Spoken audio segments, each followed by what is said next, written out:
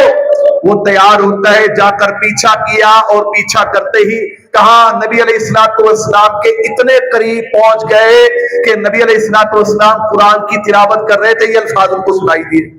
اچانک گھوڑا دھنستا ہے زمین میں, گر پڑے, دوبارہ کوشش کی, فال کے تیر نکال کر اس سے فال نکالا, جواب نامے ملا, دوبارہ کوشش کی, دوبارہ یہی معاملہ ہوا, سمجھ گئے کہ حملہ نہیں ہو سکتا. اللہ کے پیغمبر علیہ السلام ہم سے فرماتے ہیں کہ میرا کوئی برائی کا ارادہ نہیں ہے, میرے لیے امان لکھ دیجئے. نبی علیہ السلام نے حضرت ابوبکر صدیق رضی اللہ تعالیٰ عنہ کے غلام سے کہا تھا کہ امان لکھ دو, اور ساتھ میں یہ فرمایا کہ ہماری طرف کسی کو آنے نہیں دینا. یہ سفر اس طرح چل رہا ہے, اور انداز کیا ہے کہ حضرت ابوبکر صدیق رضی اللہ تعالیٰ عنہ اونٹنی پر سوار ہیں, آپ کے ساتھ اللہ کے پیغمبر علیہ السلام بھی سوار ہیں. لوگ زیادہ تر ابوبکر صدیق کو جانتے تھے, نبی علیہ السلام کو نہیں جانتے تھے. راستے میں آ کر سوال کرتے کہ ابوبکر یہ آپ کے ساتھ کون نوجوان ہے آپ کے ساتھ سوار ہے؟ فرماتے کہ یہ راستے میں میری رہنمائی کرنے والے ہیں. لوگ سمجھتے کہ شاید راستے کا بتانے والے ہیں, لیکن حقیقی مقصد کیا ہوتا کہ یہی تو وہ شخصیت ہے کہ جس نے ہمیں کفر سے نکال کر اسلام کی طرف رہنمائی کی ہے, اللہ کی طرف رہنمائی ملی ہے, اور جنت کی طرف رہنمائی کرنے والے ہیں. اسی طرح سفر رہتا ہے, بڑا کٹھن سفر ہے. اور یہاں کیا ہو رہا ہے, مدینہ میں نبی علیہ السلام کا انتظار ہو رہا ہے. لوگ روزانہ جاتے اور جا کر انتظار کرتے, دوپہر تک چوٹی پر پہاڑی پر انتظار کرتے, واپس آ جاتے. نبی علیہ السلام ام معبد کے گھر پر جاتے ہیں, جو راستے میں کیا کرتی تھی, خاتون تھی جو جتنے مسافر آتے ان کی خدمت کیا کرتی تھی. نبی علیہ السلام وہاں بھی گئے, اور وہاں بھی نبی علیہ السلام کے معجزات کو اس عورت نے, خاتون نے دیکھا. نبی علیہ السلام سفر کرتے ہیں, راستے میں ایک صحابی سے ملاقات ہو گئی. انہوں نے سفید کپڑے حضرت ابوبکر صدیق کے لیے, نبی علیہ السلام کے لیے بطور تحفہ پیش کیے.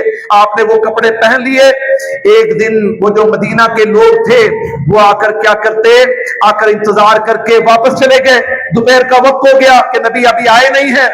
اتفاق سے ایک یہودی وہاں سے نکلتا ہے اور چوٹی پر کھڑے ہو کر دیکھتا ہے کہ دو شخصیات آ رہی ہے, سفید کپڑے انہوں نے پہنے ہوئے ہیں. بھاگے گئے, کہا مدینہ والوں, جس بزرگ ہستی کا تم انتظار کر رہے تھے وہ لوگ آ رہے ہیں. مدینہ کے لوگ نکلتے ہیں استقبال کرنے کے لیے, ہاتھوں میں اسلحہ ہے, حفاظت کریں گے. نبی علیہ السلام سے ملاقات ہو گئی. نبی علیہ السلام, یہ میں آپ کو اختصار کے ساتھ بتا رہا ہوں کہ 10 راتیں آپ علیہ السلام نے قبا میں وہ قیام کیا ہے. یہاں مسجد قبا کی تعمیر ہوئی, آگے آپ چل دیے, اور اس کے بعد مسجد نبوی کی تعمیر ہوئی. حضرت انس رضی اللہ تعالیٰ عنہ فرماتے ہیں کہ میری زندگی میں, ہماری زندگی میں سب سے قیمتی دن, کہ جس دن بہت زیادہ خوشی ہوئی ہمیں, کہتے ہیں وہ کون سا دن ہے؟ یہ وہ دن ہے کہ جب نبی علیہ السلام مدینہ میں تشریف لائے تھے. اور کہتے ہیں مدینہ والوں کے لیے غمناک ترین دن کون سا تھا؟ فرماتے ہیں وہ دن جب نبی علیہ السلام دنیا سے چلے گئے. نبی علیہ السلام مدینہ میں جا رہے ہیں, لوگ اپنے مکانوں سے, گھروں سے نکل کر نبی علیہ السلام کا استقبال کر رہے ہیں, اور خوشی ہے. اور لوگ خوشی کے موقع پر کیا کہہ رہے ہیں, اللہ کے پیغمبر آ گئے, اللہ کے پیغمبر آ گئے, اللہ کے پیغمبر آ گئے. اس طرح یہ ہجرت کا واقعہ یہ مکمل ہوا. نبی علیہ السلام مدینہ کے اندر آئے, اور پھر اس ایک واقعے کی وجہ سے اللہ تبارک و تعالیٰ نے اسلام کو بہت زیادہ طاقت دی, بہت زیادہ قوت ملی, ریاست مرز وجود میں آئی. اس ریاست کی وجہ سے اللہ تبارک و تعالیٰ نے وہ جو مکہ سے مسلمانوں کو نکال دیا گیا تھا, اللہ تعالیٰ نے وہ مکہ مسلمانوں کو واپس دیا, اور دیگر علاقے فتح ہوتے چلے گئے. اسلام کی دعوت دور دراز علاقوں تک پہنچتی چلی گئی. یہ سارا کس وجہ سے ہوا؟ یہ ہجرت کے واقعے کی وجہ سے ہوا, اور مدینہ میں آ کر جو ریاست بنی اس وجہ سے ہوا, کیونکہ اللہ کے پیغمبر علیہ السلام نے فرمایا تھا ایسی بستی کی طرف جا رہا ہوں تمام بستیوں کو کھا جانے والی ہے. یہ ایک واقعہ وجہ بنا کس چیز پر؟